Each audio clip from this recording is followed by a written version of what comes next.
En enero de 1861 hace su entrada a la capital mexicana para gobernarla Benito Juárez, quien había sido huérfano desde los 3 años. Además, había crecido en una aislada aldea y a los 12 años, aunque no sabía leer ni hablar español, ya estaba decidido a mejorar su situación y la de los mexicanos. De pequeño, Juárez abandona su casa de adobe en la aldea y atraviesa casi 80 kilómetros para llegar a la capital de la provincia. A los 18 años daba sus pequeños primeros pasos en la política. Con el ascenso al poder de Benito Juárez, los grupos más conservadores están seriamente amenazados y a punto de ser exterminados. Juárez busca instaurar una democracia liberal, tal y como se la concebía en el siglo XIX, lo cual separa a la Iglesia del Estado y permite un gobierno más afín a los ciudadanos. Con esto se eliminaría los derechos de los militares y los de la Iglesia, además de ir en contra de muchos de los privilegios de los terratenientes. Para ayudar a los más necesitados, Juárez pone su atención en la Iglesia Católica, que era la institución más poderosa de todo México, ya que controla casi la mitad de las tierras del país y no paga ningún impuesto. Por lo tanto, Juárez le prohíbe a la Iglesia la posesión de todo lo que tiene, salvo de sus edificios, y también se crean leyes que obligan a los eclesiásticos a estar sujetos a las mismas regulaciones que el resto de los ciudadanos, por lo que el Estado pasa a hacerse cargo del registro de los nacimientos, de las muertes y de los matrimonios.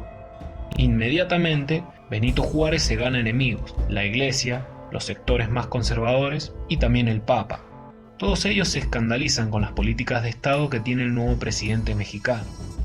La Iglesia y sus adeptos encuentran un gran aliado a miles de kilómetros de México, más concretamente en Francia, la emperatriz María Eugenia de Montijo, la esposa del emperador Napoleón III y quien está fascinada con México.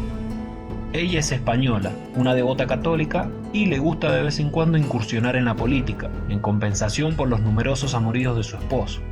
Napoleón III es el sobrino del gran emperador Napoleón y también tiene ansias de poder al igual que su tío, lo cual lo llevaría a revivir al famoso imperio francés. Para el monarca francés es importante tener influencias en el continente americano y una de sus opciones es establecer su imperio en México. Además, las abundantes promesas de que el pueblo mexicano recibiría con agrado al ejército francés logran convencer a Napoleón III de que hay una oportunidad de añadir a México a sus crecientes dominios, pero está muy equivocado. Ante las agobiantes deudas que sufre México, Benito Juárez suspende los pagos de las obligaciones internacionales durante 2 años, mientras que Napoleón III envía a la Armada francesa hasta Veracruz, prometiendo recaudar la deuda que tiene el país. Es el momento perfecto para invadir, ya que el otro gigante de América, el cada vez más poderoso Estados Unidos, se encuentra en plena guerra civil y no está en condiciones de hacer cumplir la doctrina Monroe, la cual se opone a la intervención de los países extranjeros en el continente americano. Las tropas de Napoleón III marchan desde Veracruz hasta la Ciudad de México, cruzando el famoso camino que utilizaron los conquistadores españoles, dirigidos por Hernán Cortés, aunque esta vez la conquista no sería cosa fácil. El 5 de mayo de 1862, en la pequeña ciudad de Puebla, los franceses son detenidos por las fuerzas de un joven general mexicano llamado Ignacio Zaragoza Seguín. Bajo su liderazgo, hay otro joven comandante militar llamado Porfirio Díaz, quien ha llegado a su puesto por méritos propios, ya que carece de formación militar formal, simplemente es autodidacta. A partir de esta victoria contra el ejército francés, los comandantes mexicanos pasarían a ser muy reconocidos por su pueblo, y la fecha se llega a convertir en un día de fiesta nacional. Luego de la victoria mexicana en la batalla de Puebla y un posterior sitio francés, que había durado 2 meses, finalmente la ciudad cae. Los franceses continúan la marcha hasta la capital, y al llegar, Napoleón declara a México como una monarquía católica y nombra como gobernante al archiduque austríaco Maximiliano de Habsburgo. Maximiliano acepta el trono con la bendición del Papa y parte hacia México junto a su esposa Charlotte. La nueva y joven emperatriz, con la esperanza de complacer a sus nuevos súbditos, hace el sacrificio de cambiar su nombre al equivalente en español, a Carlota, pero a pesar de sus esfuerzos, los nuevos monarcas son incapaces de llevar la paz a México. Los mexicanos rechazan todo tipo de dominación extranjera. Juárez continúa con las sublevaciones, incluso los conservadores mexicanos se niegan rotundamente a aceptar a un monarca impuesto por una potencia europea.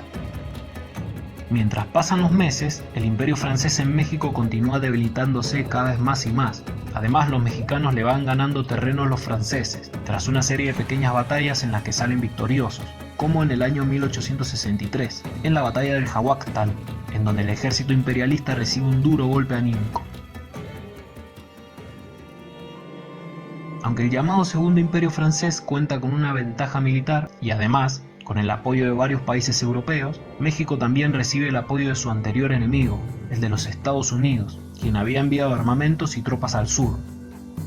Finalmente los mexicanos logran derrotar a los franceses, quienes acaban por abandonar el país, pero Maximiliano se niega a perder, por lo que comanda un último y pequeño ejército que es fácilmente derrotado.